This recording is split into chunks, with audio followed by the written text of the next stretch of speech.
মদ কিনে আনতে পারবে? হ্যাঁ হ্যাঁ মদ কিনে আনতে পারবে? হ্যাঁ পারবো। ঠিক আছে, কালকে সকালে মদের দোকানটা দেখিয়ে দেবো। তোমাদের সাথে আমিও যাব। এ তো পাক্কা মাতাল। আমি তো ভেবেছিলাম ভদ্র ঘরের মেয়ে মদ গাঁজা খাই না। अच्छा এ তো এক নম্বরই মাতাল, আমাকে দিয়ে মদ আনাচ্ছে, আবার টাকাটাও আমার। খুব দারুণ লজ্জার ব্যাপার। ওই যে ওর থেকে মদটা কিনতে হবে। ওই লোকটা মদ বিক্রি করে? হ্যাঁ। তাহলে টাকাটা বার করো। তোমার টাকা দিয়ে নিয়ে আসো। 100 টাকাই আছে। যাও, হয়ে যাবে। মা তোমার আশীর্বাদে আমি নতুন চুল্লুর দোকান খুলেছি, হেভি বিক্রি হচ্ছে। জয়, আমাকে ইংলিশ মদ খাওয়াও, না হলে আমি সুসাইড করব।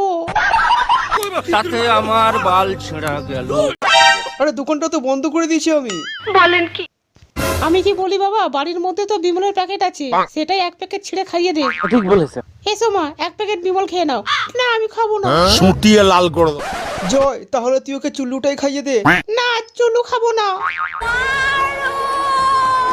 যদিও চুলুটা না খেতে চায়, তাহলে আস্তে করে পাছায় বিড়ির ছ্যাঁকা দিয়ে দিস। আমি আর তোমাকে ধার বাকি করে আর মদ খাওয়াতে পারবো না। তোমাকে মদ খাওয়াতে খাওয়াতে আমার মদের দোকানটাও বিক্রি হয়ে গেছে। এখন আমার কাছে 1 টাকাও নেই, বিশ্বাস করো যে আমি তোমাকে ধার বাকি করে মদ খাওয়াবো। তুমি তো আমাকে কোনোদিনও 1 টাকাও দিলে না, খালি আমার টাকাগুলো ঝেড়ে ঝেড়ে মদ খেলে। তুমি জানো আমার মা আমাকে ঘর থেকে তাড়িয়ে দিয়েছে, আমি এখন কোথায় যাব? देखा आपने लापरवाही का नतीजा है। দয়া করে তোমার বাড়িতে আমাকে নিয়ে চলো, 2 দিন ধরে কিছু খাইনি।